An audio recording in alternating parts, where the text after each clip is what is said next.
We gon' ride it out until it's over, love. Get you what you want, call me the plug. Living every day like I already won. Go on ahead, take your bag and run. We gon' ride it out until it's over. Steve Runner with the Outer Line, Perspectives on Pro Cycling, and today's guest is Tommy D. Tom Danielson. How you doing? I'm good. Thanks for having me. Dive right into it. I think let's talk about business. I think, when you retired back in 2015, and we'll get into that in a little bit, I knew a little bit more maybe than the average cat. I know you had aspirations with Cinch cycling, and it sounds like you've expounded on your business plans with a couple other things. Catch us up to speed with what you're doing. Yeah. So, my career ended rather harshly with a doping positive test, which was the result of a supplement, contaminated supplement. And I chose not to go and make a big scene about the whole thing. As I was older, I was at the end of my career, and there was too many people connected to that, me fighting that case, that it would have ended badly for a lot of people. And I wasn't going to get my career back, being in the place I was. So I had to unfortunately walk away from the sport. And for me, that was a really hard moment in my life. I still have trouble with that. While I have closure on the whole thing, just things that come up, people that were involved during that time and in that process, systems, for example, even like this, a simple Zoom call. There were so many Zoom meetings and calls with the people that were involved in that positive test, that like even this was hard for me to overcome. There was so much baggage with me with all that, but I did move forward, and I came to a point where I wanted to still be part of the sport. I wanted to be involved. I still had so much more to give to the sport. And I was in a weird spot where it was like, people didn't believe me, or people, wanted to say bad things about me. And so I had to reinvent myself, and I had to come back in and say, look, like, I'm here. I want to help people with the sport of cycling. And it was a big move for me because, just like we started this podcast where you said, hey, Tommy D, people haven't called me Tommy D in years, and that was kind of like my name from cycling. And so I almost had to like divorce this version of myself, this pro cyclist version, to move forward in my life, because again, I really couldn't grasp how my career ended. And so I had to reinvent myself. And I found that I had this passion for working with people in cycling. And, you being my age, and I think you can remember that I would stay after the races, sign autographs, talk to people, really engage with people. That was a part of the sport that I loved, sharing, my personal experiences to inspire people, to answer questions, to help them. And so I started a cycling camp.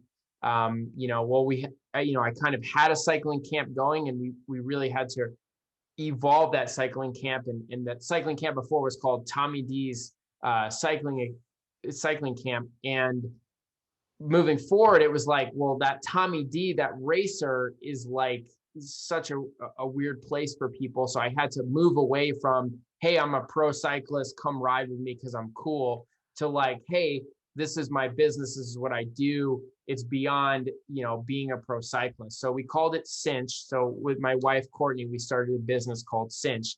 And the idea of Cinch is we simplify cycling. So we take, the Tour de France version of cycling, all the crazy stuff that comes involved with that, the nutrition, the skills, the technique, the zones, the training, and then what my favorite, the mindset, stuff that top pro athletes have to use to become really great at what they do. And we simplify that and distill that down into processes that we can teach people of all levels how they can use cycling to improve their life. So we started this business, Cinch Cycling.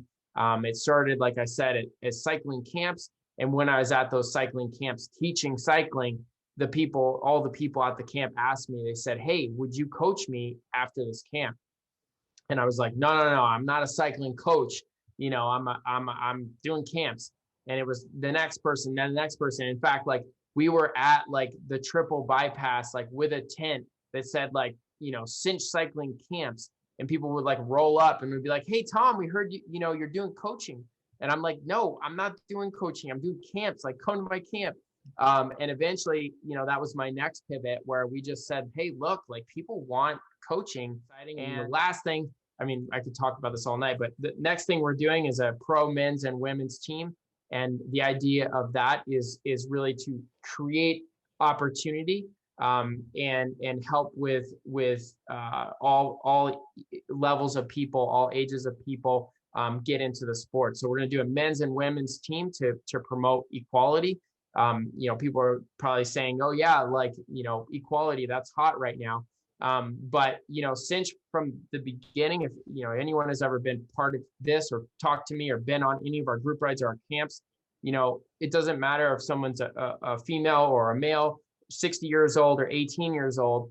What we teach is cycling, and we hold them to the highest standards. We give them the highest level of information and experience and attention, no matter where they come from. It's something that we've always done, and because of that, we've seen the level of the women come up to where the men are. We've seen the older riders come up to their level to come up to where the younger riders are. We've seen the younger riders, knowledge base and ability to handle certain situations come up to where the wiser older riders are.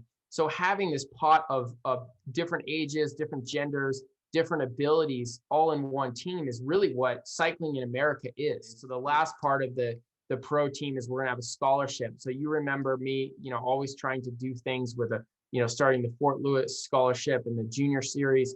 And so we're going to, our way of bringing the underserved into the sport is not going to be giving them free bikes and things like that, because for us, that's just not authentic. But what we can do is teach these individuals. We can show them the way. We can show them how to become a good cyclist. We can show them all the things that in cycling can help their lives and help move them forward, dealing with fear, anxiety, struggle, adversity, all these things that they're dealing with. Cycling is an amazing sport for that. So we're going to go and do that. And the pro athletes are going to be the coaches and the mentors to the scholarship. So the one thing that's always hit me about you is, you got this positive aura around you. And I think anybody who's spent time with you, whether it's in and around a race, a fan getting an autograph, or whether it was, that came through. And I think what people don't know is you had a marketing degree as well. And so you springboarded post-career into this business component of what you're doing, which, I think that's always a transitional problem maybe for other cyclists. And so congratulations on that. But that leads to a question, how hard is it, especially your era, your generation, arguably from maybe Lance in 1971 when he was born to, your late 70s with Zabriskie, that group of riders, arguably the deepest in American history. And they're all kind of facing that right now. And so what have you learned in a quick soundbite that summarizes, sure, you were thwart into that, but also the big thing is that you've capitalized on it already and are using it as building blocks for your business. Yeah, I think I'm gonna shy away from the short soundbite because there's a big important component to this, and the big thing for me it was that, like, when I lost my career, I lost my financial stability. So I had gone through a very messy divorce. I fought for my kids. I spent the majority of my savings and gave up my house to get my kids, which was well worth it. But I banked on my pro career to get that money back. And then it ended. So I was left with nothing and some big family child, responsibility.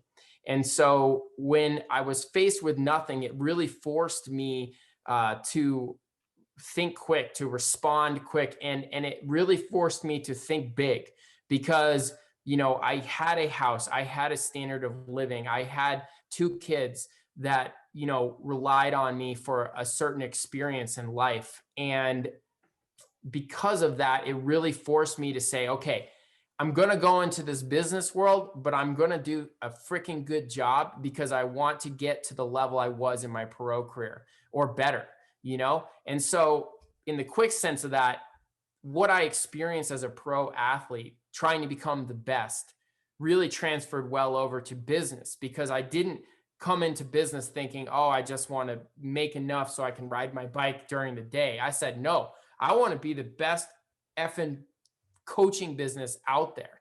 And then it became, you know, my image was destroyed. So I didn't just like, to be realistic, if I was going to have a conversation with myself and I said, Tom Danielson, you want to become the best coaching business that exists. Well, guess what? Everyone thinks you're a piece of crap right now. So what are you going to do about that? And I had to look myself in the eye and I said, I need to be 8 times better than everybody else. And this is something that I missed in my cycling career, right? Because I had everybody telling me, you're good, you're talented, you've got it, slow down, stop training so hard, whatever. No one looked me in the eye and said, look, Tom, like you've got some problems, maybe some anxiety stuff or this or that. Because of that, you have to be 8 times stronger than the other guys if you want to win the Tour de France. And so that was a great reality check where I had to take that ownership and look myself in the eye and say, hey, you've got scars all over, and you can't, like I did in my pro career. Oh yeah, you're the next Lance Armstrong. We're all waiting for you to pop out and win the Tour de France. I hid under that for a lot of years, and so in business, because of what everything happened, I didn't have that. And I had to own it, and I had to move past it, and I had to become better. So I think, that competitive spirit from my pro career made it really possible for me, right? I lived that life from, a teenager. I woke up every day trying to become the best. But some of that unfinished business and some of that needed reality check that I had stewing over from my pro career really helped me push it over the top. I mean, I still do this, but I get up at 5 a.m. I go to bed at 10 at night working on my business. And like I tell people, I'm like, man, cycling, your legs gave out. Like it was cycling, there was a limit, right? There was a governor. It was like, man, like I'm going to get sick or my legs are going to go out. And like when you bring the brain in, like the brain is like, man, that thing goes and goes and goes and goes. And so that was exciting for me to learn, that this muscle up here is pretty good and I can just run this thing hard. And so, I think I got pretty fascinated with that, is that endurance and that training from being a pro cyclist, and then moving that from my muscles in my heart and moving it into my brain. So let me delve back now and switch gears a little bit to a period of time between 2005 ish to 2000 and let's say 13 or 14. And it had to be, looking back, very cathartic on the bike, somewhat off the bike. And if you looked at your highlights, which the apex of that was 11, 12, 13, and arguably 14 as well, between the USA Pro Challenge, Utah, some of the high altitude events, but also 8th in the Tour de France. And so looking back at that, kind of that body of work, and then what transpired before and what transpired after, even from a team aspect, is it fair to say maybe you took a bullet here or there that other cyclists in that era didn't take? Or is it kind of encapsulate what that was like and personally what you had to transpire and go through? Yeah, I mean, I'm not in that place in my life to really go back and say this was fair or that was fair or whatever. Like, it happened and I had to work through it, and honestly, a lot of the stuff that I had to work through helps me understand things a lot better now. And I think back then, if you were to ask me that question, yeah, I would be like, hey, this is not fair, and I'm going through all these things, and this just comes back to ownership, right? Where the easiest way to move forward about that bullet was like, well, I walked into that area, like I made those choices, and I wanted to be part of cycling at that level, and I went to those teams willingly, and I was part of it. So yeah, I mean, but I'm not going to go back and say, oh yeah, like I was ridiculed and destroyed, this or that, whatever. If people want to do that to me, or what, and they still do, right? Like I'll post a coaching article and someone will jump on and say that article is bullshit. Like that guy, whatever, back in whatever, and I'm just like, you know what? if you're not willing to like listen to me, because that, that's your problem. And so, I handle the same thing. All my peers that I was racing with, and during that time, and everyone understands, and for me, like at the end of the day, what's most important is the experience that I had, and what I'm doing with that experience. And it was a wild experience, right? I would say that, like, what's cool about that experience is that it is very real world, right? There are a lot of people in the world that are forced to make ethical decisions that maybe aren't in line with their belief system. They're maybe pushed or pressured into making those decisions as well. And what's cool now in the place that I'm at is I can authentically coach those people and give them advice from seeing both sides of it, and I know what it's like. Like, I know what that feels like. And I know, in hindsight, how I could have avoided that, because, I ventured off, I made the mistake, I came back, I changed things, I moved forward, and then I was successful again. So, bullet, whatever, I don't care. It happened, and those times on the bike were, amazing time in my life, right? Like, I loved those races. I loved all the experiences. And I hinted a little bit that I had, problems with anxiety in my career. I think that time really helped me come and face that, right? Because you couldn't have survived that, like dealing with all that I dealt with people yelling and spitting and screaming and on internet, and, even my relationship with social media, right? Like, I've had to, I mean, a lot of people are talking about the cancel culture or whatever now, but right, we were all in the in the front lines of that, with the cycling news forum, right? Like so, like, we're very familiar. I mean, I have a lot of experience in what it feels like to be on both sides of that because of that time. So do you think you were treated fair from a public standpoint, looking back, or doesn't even matter? I mean, like, if you, in the bit, like, if we were to take this like a business perspective, and you take the public, and the market is the public, right? They're the customer. Like, you can't argue with it, right? So if they're making these decisions based on what they see, like, that's fair, right? Because that's the market, that's the public, that's the, whether Velo News writes. And I mean, remember Kaylee Fritz, like, writing this article that was like the test that caught Tom Danielson. And I'm sitting over here and I'm like, dude, like, that is the most bullshit article in the world. And I want to shove that down your throat, because that's not true. And I'm not guilty. And what this is. And that test has been around for ages. You know what I mean? And, like, no one even went to USADA and, like, asked and said, how much of this is in his urine? No one asked that question. But again, that goes back to, like, those are the people that are writing articles. Like, that's what they're doing. And the people are reading the articles. And, like, that is the customer. That is the people that's out there. That's what you're dealing with. And whether you like it or not, you have to deal with that, and you have to manage that. And so, yes, that was fair, right? There's no way I can go back and say it. That's how they felt. Kaylee Fritz felt like he needed to write that article for whatever reason. He did. I don't hate him for that. Yeah, it makes me mad, but those are, for whatever reason, they believed it or they don't believe it, or, I can't control that. All I can do is control my actions and what I say. And that's it. And so, for whatever reason, like, and to go back and take some more ownership in that, I realize now that maybe going along with the narrative that a lot of these teams had with a PR person, and trying to always not say anything, I think that hurt me, right? By people not really seeing who I was, or maybe seeing the Kalen Basil middle finger situation. Like, little parts of me came out, but no one really knew me, because I wasn't out there saying, hey, I love talking to you guys. Like, I want to ride bikes with you.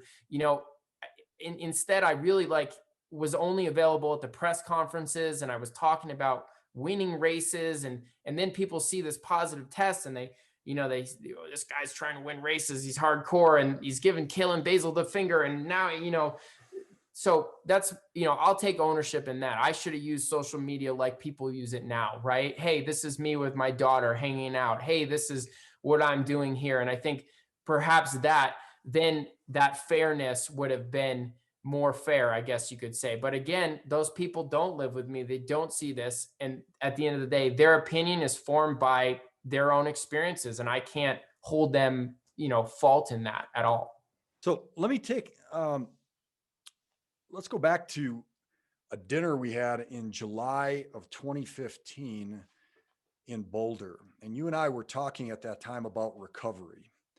And at that time, it was a very scientific talk on recovery. And it was very productive just from an athlete standpoint, which is, if I can kind of paraphrase for the audience, we were talking about, you know, what people don't know about cyclists, runners, triathletes are that when they're out of balance, when their cortisol levels are screwed up for, months upon months, they've got hormonal imbalances in so many different ways. A lot of that is obviously due to training.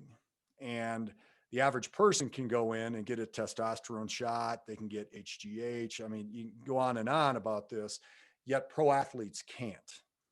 And now with kind of like the afterglow of 5 years later after you've recovered, and you look at the balance that is necessitated for the healthy level of pro athletes, how can you reflect on that intelligently and almost scientifically from a physiological standpoint, especially with your coaching background now? Yeah, I mean, I think that I think that and, I'm not going to like put a positive spin on doping whatsoever, and for me this isn't a doping question, but I do think that we've got to address that, because I think a lot of people don't truly understand quote unquote doping in pro sports, and a lot of the methodology in the past was really built around balancing out athletes, right? Because, they're training so hard and they're trying to raise back their levels. And, we can go back and look at like hematocrit and testosterone and all that stuff. And, like the cyclists in the past that have been using that stuff essentially are trying to bring their bodies back to like baseline or whatever levels. That said, fast forward into like my perspective today versus and looking back, I think all of that stuff is a big mistake, because the body is always going to produce these things and it needs itself to do it. And so while the way of thinking is saying, oh well, there's a medicine to do that, so you should use that, that is a bad thing for the long game. And so now, like looking back, and if I had heard some of the things I heard back then, I would have definitely changed my perspective on that, because, yeah, like you can change your training, like you can change your sleep pattern, you can change your nutrition so your body isn't depleted and isn't run down like it is. But that old school mentality was train the house down. And we still see it, right? We still see riders doing some of that. We still see the 6-7 hour rides for no reason at all with 15 climbs in it, trying to destroy their body. That's the kind of thing that's not a good idea, right? Like working on the zones, the strength and all those things, and then learning how to apply them into the mountains and into the stage races. That's where, keeping the body intact is really going to work. And so how does that work for like real life people? Well, it's exactly the same, because just like you said earlier, people will go into and I have this, right? I have people say, hey, my doctor said that this is low, like I need to take this. And I'll say, no, don't do that. Like that is going to be a bad decision for you. And these people don't compete or whatever, but that is like the medicine way of handling things, when simply, the question that can be asked is, well, why is it like that? And the answer is always very straightforward, right? It's either diet, or it's sleep, or it's too much of something with training or stress or whatever it is. So And that's the perspective that I think is the best to take at it, is say, okay, well, there is this deficiency. But again, let's look and find out why this is deficient. It's very easy to change that behavior. And the results are not just short term, but they're long term.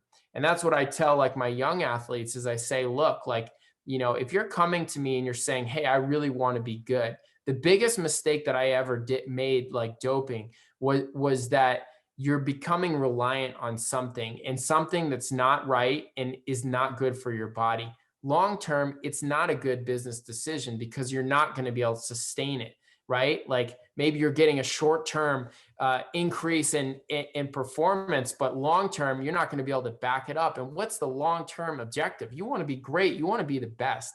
And so it's a better strategy to look and say, what are the things that I can do? So in the long game, I'm able to back this up and do this over and over and over again. And in hindsight, when I look back at my career, one victory was never enough. One great race was never enough. One great workout was never enough. You want more, you want it every single day. And here I am, 42 years old and just wanting more. I still train my butt off. Like I still do really hard workouts. Like I love it.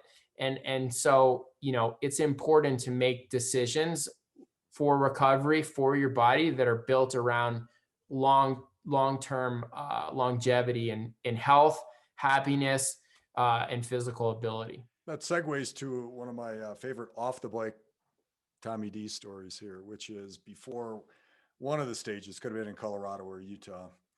You come out of the team bus and you've got a glass of raw beet juice that had to be 16 ounces. And we had a conversation on not only the antioxidants, that was sort of just like a sidebar to the conversation, but you said the energy boost off of that. And you said you should try it once. So naturally I did. And the transfer of energy compared to, let's say, double cappuccino or something like that was remarkable. And it kind of proved your point. And I think going back, things like that, when you look back at the organics that you've used in your career to propel, your energy levels, just make a comment on that. I'd like to get your perspective. Yeah. I mean, like I still drink beet juice, right? Like the nitrates, are huge and it helps me, right? Like I'm on the freaking trainer and that trainer's hard. And, like beet juice helps, right? Like the nitrate helps you get a little bit more oxygen and helps, making the Alp to Zwift a little bit easier to do your intervals on. So like I still live that way, right? Like, and that's what's cool about a lot of the stuff that we learned in our pro career. And I'll be honest, I coach a lot of different sports now too. A lot of sports are far behind cycling. A lot of the stuff like this and others are just now getting to the other sports, right? Like you see the AMP human, like sodium bicarb rub, and all these sports now are like, this is it, and we're like, guys, like we have been, Alka-Seltzer Plus was a way to get sodium bicarb, right? Like we have been doing the Alka-Seltzer, and having the super swollen stomachs before the time trials and a lot of the technology that's out there or in nutrition insight that's out there that's just now coming into sports was 10 years ago in cycling. So cycling is a great place because you have such an intense focus on the body, but what makes it unique is you're able to really measure the performance, whereas a lot of these sports you don't really have the power meter, you don't really have the pastimes with the power meter, with weight, with the technique, with the spin, the left-right balance, all the different muscle groups that are involved, and then the mechanics, how you fit on there's just so many variables and so many ways to measure that in cycling. I think that's why it as a sport, in terms of the science behind it, performance, and the things that, people can measure and improve, is so far ahead in cycling. You can almost use, and we do for these other sports, you can almost test things in cycling to see if they'll work in other sports because you can measure it so well on the bike. But yeah, nitrates, beet juice, that's good stuff for sure. Looked at how that's trickled into, let's say, track and field right now or running, you can see some of that in the US. So really well pointed. Um, Let me go on the bike now. Let's revisit 2012 over Independence Pass, which to all accounts is still the fastest anybody's ever gone up Independence Pass. You've got Mount Evans, I believe, still got that hill climb record, Mount Washington. There are other smaller climbs like Cheyenne Canyon down in Colorado Springs, where I'm located. Um, it takes a special aerobic and anaerobic engine, to climb. Give us what's kind of been your secret. I think climbing and I, is an art. And, I've really dissected it a lot because I teach it now. And to teach climbing is a lot different than to climb because, you really have to go back and understand it. And I think, you know, I look a lot at myself and I also look a lot at my peers, right? Like I was around some really good climbers during my time, Contador, Lance, Horner, like a lot of these great climbers were teammates of mine and I worked for them. They worked for me, and then I raced against them also on climbs. Levi Leipheimer, another amazing climber. So I spent a lot of time watching them, listening to them, riding with them. And really climbing is a lot about technique and a lot about mindset because the physical components of it, as we're going more and more into the science of it and seeing it, it's important, but the training is so good nowadays that a lot of people can train to climb at a high level. But that mindset that of going to that, that painful place and sort of finding grace there and embracing that and then wanting to revisit that every single day multiple times, that's really the difference is, from a young age, I embraced that was my thing. I was a warrior of pain and I was willing to endure high amounts of pain over long periods of time, to live up to, my role. And so I just saw it that way. And just like business, I wanted to become the best. I didn't go up climbs as a kid and just blow people out of the wet water. I was good, but, I really worked on it.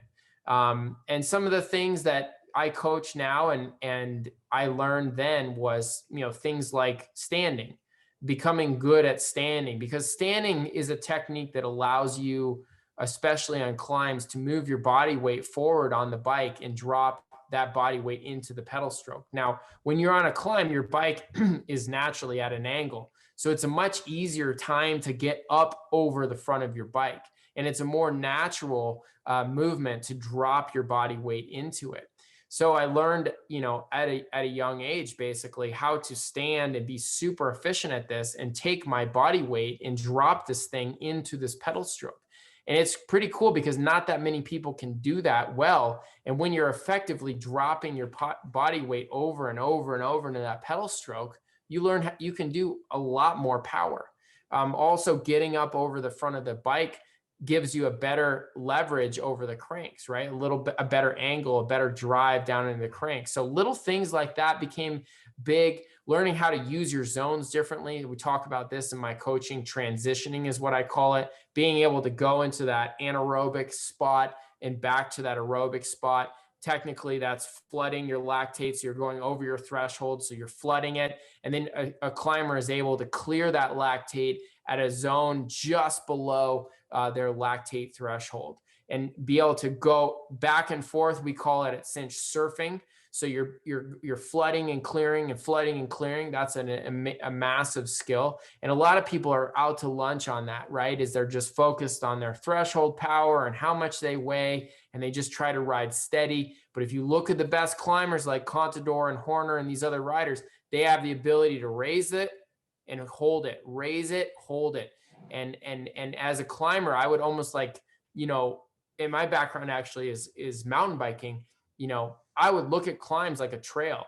and I would look ahead and I could see, all right, where can I shift and gain speed? Where can I raise the power and gain speed? And then, I would stand for that. And then when I get to those areas where I could carry my speed, I would shift down to a harder gear. I'd get low and sit down on the bike, lower my power, but I would go faster because I had all that speed. I would carry it on the flatter, the flatter terrain, and I would keep the pressure on. And that was an area where a lot of people gave up. They would just sprint to the top of the steep part and then sit up on the shallow part. And that was like, if I was ever battling with someone, that's where I would attack, is that transition. Or at like Independence Pass, that's where I would make time on the riders behind me, is I would really, push those transitions, flood clear. And ultimately at the end of the day, being a climber is about being resourceful. So like my whole life, I was the small person. I was made fun in school for having a big chest and a small body, and all this other stuff. A climber is a freak, is someone that was like knocked around, whatever. And we're just these really resourceful people, where we're resourceful with our pain tolerance, our small amount of power that we have, and our ability to just obsess and focus on, one stretch of road for 30 minutes at a time. So, for me, that's what I learned about how to become a good climber. And let me talk about that surfing, and then specifically at altitude. I remember having a conversation with both Frank and Andy Schleck, and they were saying this was around the USA Pro Challenge. Well, this event is built for Tom Danielson. They had already known that you were a high altitude guy, and obviously surfing, going anaerobic and then aerobic, there's an art to it, to your point. Yeah, okay. I have big lungs and a big heart and, high VO2 max or whatever. And I think, that helps me at altitude.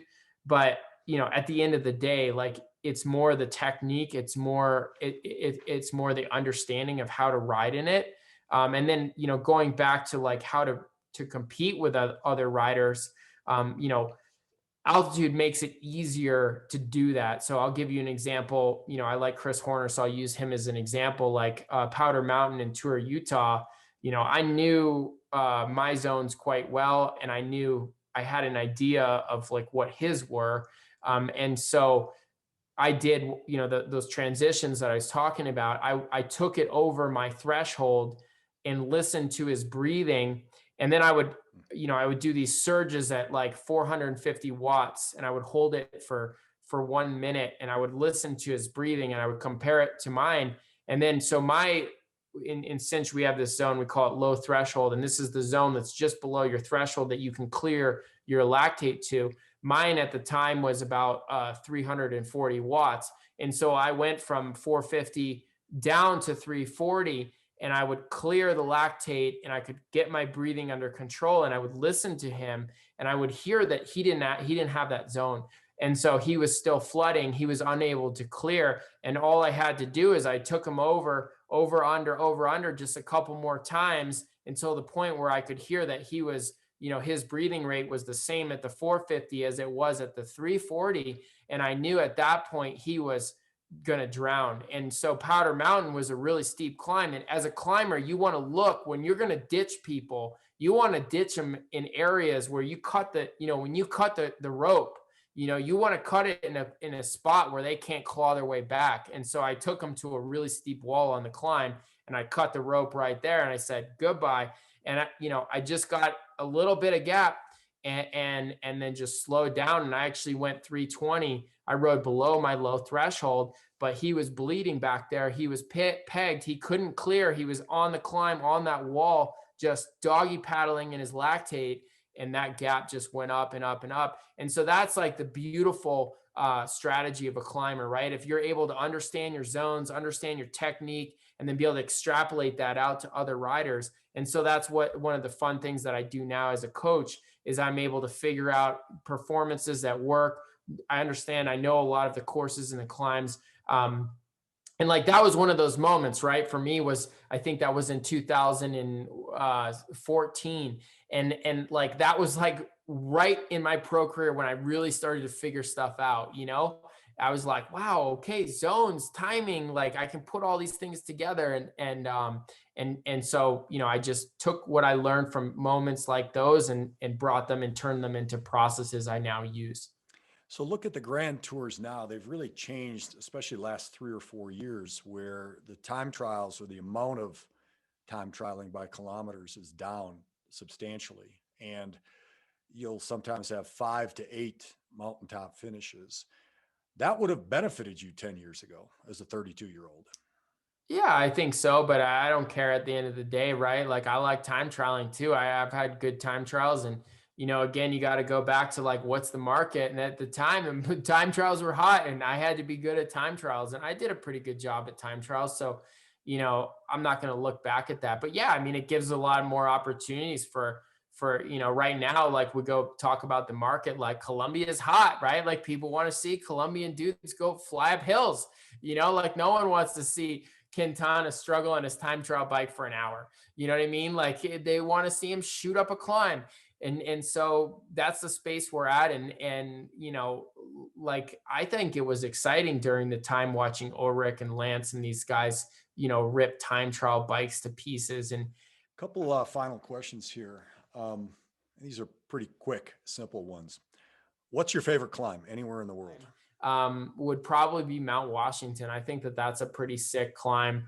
I really wish that race would get more love because it's a cool race, right? Like it's a really unique area. It's a fun place to go. It's a great trip. It's a nice place to vacation or to tour. And it's an iconic climb. What's the hardest climb you've done? Hardest climb. I mean, that's probably the hardest climb too. I think Mount Washington. That's probably one of the hardest climbs. There was some crazy climb that I did, and there's a couple ones in Italy that's insane. There's a climb called the Marmolata. I think it's Passa Fidaya. That's like straight. It's like someone just like drove to the top and just poured cement straight down, and like they made a road. That one's pretty hard. But like the Giro, the roads in Italy, like they're all epic. So there's probably harder ones, but I'd say Mount Washington is probably my favorite and the hardest. Name your top 5 climbers of all time. Favorite top 5 climbers. I mean, I love Contador, right? Like Contador, I'm not even going to go top 5. I'm just going to go top 1, because like, I mean, that's like one of those things, right? Like you got probably beef with all the other guys, but like for me, Contador had it all, and I use him as like every example when I'm coaching as like, how to do stuff. His technique on point, the way he transitions zones, the way he times his efforts on point. What I love about him and was a high level thing that I coach is his ability to change the cadence, right? So, be able to go from low cadence to high cadence, back to low cadence, sit, stand, move all over the road. And then the thing I love about him is that he never gives up, and I think that as climbers, that's something that we all can work on is like never losing hope, like the guy never sits up. He can be whatever 20 minutes down in the or 10 minutes down in the Vuelta, and he's going to find some way to get it back and win the Vuelta on a climb. So, he makes every climb work, and just has an amazing style, technique, mindset. I mean, if someone's looking at a climber, I think he's the best of all time. So you're on the bottom of a 5K climb, average grade between 10 and 15%. Got you, Horner, Lamond, Armstrong, and one other guy. What's that going to be like? Well, today, like I think I'd win it today for sure. I don't know what Chris is doing, but I would guess in their prime. Take the prime. In their prime. I mean, that'd be a good race, right? Like I think that'd be a good race. Like I think that we have all beat each other. I've never raced Le Mans, so I have no idea. But like, I mean, are we gonna go like bike that they use in their prime? Like, is he on like a 10 speed with shifters or what? I don't know. But I'm gonna go. I don't know. I feel like I have a good chance in that one. But I think that everybody. I'd go with the steepness. Like maybe I have an advantage with the steepness. You said 12 to 15%. So, I mean, I'm not really like gonna go out and say that, but I feel like I would do pretty well in that. But those are all good riders. So like, who knows? And like I said, like on any given day, whoever has the top form is going to win, right? Like, you know what I mean? Like, and I'm sure Chris is quite honest. He would say the same thing, like, well, it matters who has, that's what I loved about Chris. He always just told it to you straight.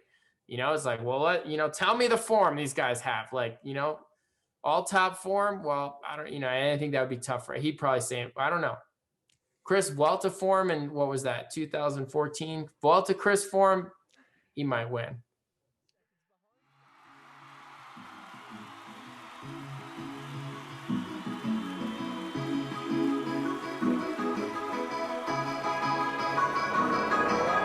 We gon' ride it out until it's over, love. Get you what you want, call me the plug. Living every day like I already won. Gone ahead, take the bag and